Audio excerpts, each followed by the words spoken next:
त्यांच्याशी संवाद देखील साधलाय. कशा पद्धतीने तुम्ही आता पुढच्या आंदोलनाची सुरुवात करवणार आहात? आज डॉक्टर संपदा मुंडे यांच्या सगळ्या कुटुंबियांची भेट घेतली आहे.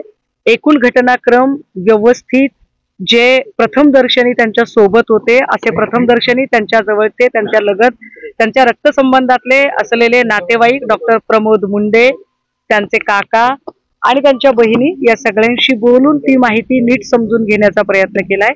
लाईन ऑफ ऍक्शन मध्ये आपण काय वकील देणं किंवा आपल्याला कुठल्या कुठल्या गोष्टी करायच्या आहेत याही संदर्भाने बऱ्यापैकी चर्चा झालेली आहे.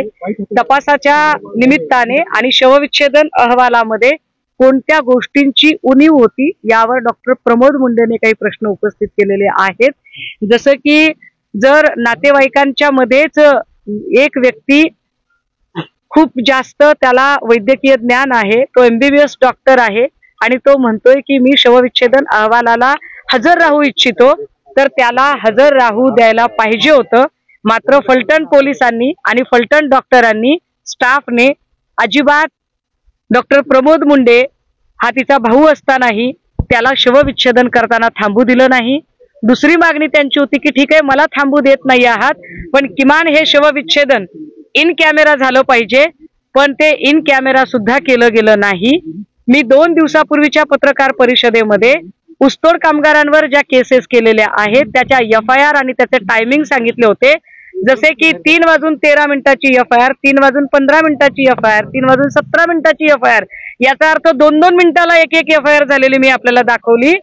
मात्र संपदा मुंडेच्या संबंधाने जी FIR नोंदवण्यासाठी तिथं वेळ लागला तो अक्षरशः 8 तास एक FIR नोंदवायला वेळ लागतो.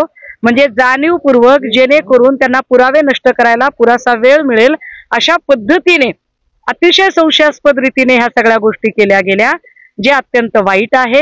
या सगळ्यांच्या संदर्भाने राज्याचे उपमुख्यमंत्री अजित पवार यांनी आता डॉक्टर प्रमोद मुंडे आणि त्यांचे संपदाचे आई वडील यांच्याशी दूरध्वनीवरून संवाद साधला आणि त्यांना आम्ही आमची मागणी सांगितली.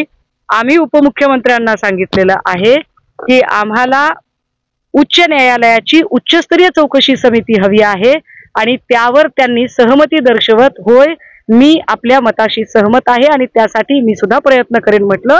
ठीक आहे, आम्ही वाट बघू.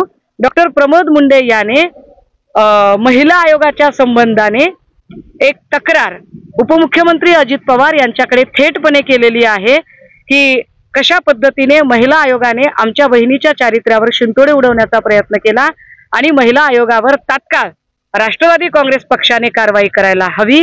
यावरही त्यांनी आम्ही ती कारवाई करू असा शब्द दिलेला आहे. याच सोबत राज्याचे कुटुंब प्रमुख तथा शिवसेना उद्धव बाळासाहेब ठाकरे पक्षाचे पक्षप्रमुख सन्मान्य उद्धव साहेब यांनीही फोनद्वारे कुटुंबियांशी संवाद साधला. त्यांनी बऱ्याचशा ज्या लीगलच्या बाबी आहेत, जे कायदेशीर याच्यातले बारकावे आहेत ते समजून घेण्याचा प्रयत्न केला आणि नुसते कायदेशीर बारकावे नाही तर 2 तारखेपर्यंत आम्ही सरकारला अल्टिमेटम देत आहोत.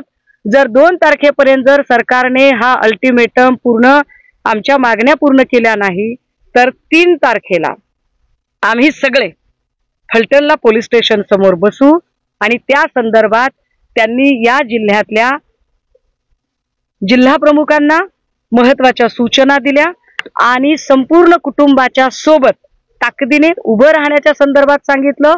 विशेषत्वाने जर कुटुंबाने आधीच वकील दिलेला असेल तरी सुद्धा त्यांना जिथे जिथे गरज पडेल तिथे तिथे सर्वोच्च न्यायालयात प्रॅक्टिस करणारे तज्ञ वकील हे डॉक्टर संपदा मुंडेंच्यासाठी उपलब्ध करून देण्याचा शब्द सुद्धा सन्माननीय राज्याचे कुटुंब प्रमुख आणि पक्षप्रमुख माजी मुख्यमंत्री उद्धव साहेब यांनी आज कुटुंबाला दिलेला आहे. मला सगळ्यात अजून एक महत्त्वाची नोंद याच्यातली करावीशी वाटते ती ही की आत्ता मी कुटुंबाला फार एक गोष्ट सांगण्याचा प्रयत्न केलाय आणि मला वाटतं की राज्यातल्या प्रत्येक आई वडिलांना हा मला संदेश आपल्या सगळ्यांच्या माध्यमातून पोहोचवायचा आहे की एकतर आपलं लेकरू कुठल्या तरी छळाला कंटाळून, खरं तर आत्महत्या हा पर्याय नसतो,